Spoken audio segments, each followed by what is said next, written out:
নমস্কার বন্ধুরা, sweet lovely কিচেনে জানাই সবাইকে স্বাগত। নতুন একটা রেসিপি নিয়ে হাজির হয়ে গেছে। আজ আমি তোমাদের সাথে শেয়ার করতে চলেছি একদম ইজি প্রসেসে কি করে তোমরা অনুষ্ঠান বাড়ি বা দোকানের মতো আলুর দম তৈরি করবে। একদম নিরামিষ একটা আলুর দমের রেসিপি, আর খেতে বন্ধুরা সত্যি দারুণ লাগবে। লুচি, পরোটা বা পোলাওয়ের সাথে তো অসাধারণ লাগবে। তো চলো স্কিপ না করে পুরো ভিডিওটা দেখতে থাকো।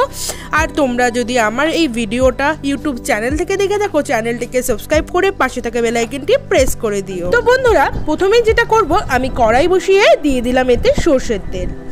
আমি এখানে অল্প পরিমাণেই করছি, তোমরা তোমাদের পরিমাণ বুঝে আলু দিয়ে দেবে। আমি এখানে মিডিয়াম সাইজের 4টে আলুকে 2 টুকরো করে কেটে নিয়েছি। এতে নুন আর হলুদ দিয়ে ভালো করে নাড়িয়ে নিচ্ছি। এবারে আলুটাকে আমি একদম মিডিয়াম আঁচ করে ঢেকে 60% সেদ্ধ করে নেব 5 থেকে 7 মিনিটের জন্য। 7 মিনিট হয়ে গেছে, ঢাকা তুলে নিয়েছি। আলু কিন্তু 60% সেদ্ধ, তেল ছেঁকে নামিয়ে নিচ্ছি। একটা পেস্ট তৈরি করার জন্য আমি এখানে কাঁচা লঙ্কা দিয়েছি, আদা আর দিয়েছি 3টে কাজু বাদাম, হাফ টমেটো দিয়ে একটা পেস্ট করে নিলাম। কড়াইতে দিয়ে দিচ্ছি তেল, আর তেলের মধ্যে দিলাম তেজপাতা, শুকনো লঙ্কা, গোটা গরম মশলা। আর এই সব তরকারিতে না বন্ধুরা একটুখানি হিং দিলে বেশ একটা ফ্লেভার হয়, কিন্তু তার জন্য একটুখানি হিং দিয়ে যে পেস্ট তৈরি করে রেখেছিলাম সেই পেস্ট দিয়ে দিলাম। দিয়ে দিচ্ছি এতে জিরের গুঁড়ো, পরিমাণ বুঝে নুন, হলুদ গুঁড়ো, আর কালারের জন্য তো অবশ্যই কাশ্মীরি রেড চিলি পাউডার, সাথে একটু ধনে গুঁড়ো দিয়েছি। কাশ্মীরি রেড চিলি পাউডারটা কিন্তু একদমই ঝাল বেশির জন্য না, জাস্ট কালারটার জন্য। সমস্ত মশলাটাকে ভালো করে মিশিয়ে নিয়ে মিডিয়াম আঁচে 5 মিনিট মতো কষিয়ে নেব, তেল ছাড়া পর্যন্ত। রান্নাটাকে যত মিডিয়াম আঁচে করবে তত কিন্তু রান্নার টেস্টটা বেড়ে যায়।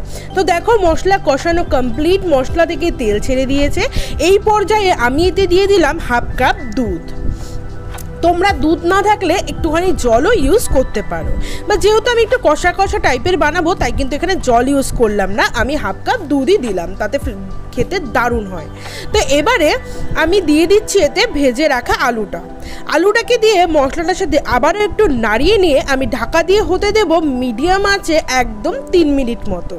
তো চলো 3 মিনিট সেদ্ধ হওয়া যাক। 3 মিনিট হয়ে গেছে, একদম তৈরি। নামানোর আগে গরম মশলা আর ঘি দিয়ে নামিয়ে নিতে হবে। দেখতেই পাচ্ছ, দেখেই কিন্তু অসম্ভব ভালো লাগছে।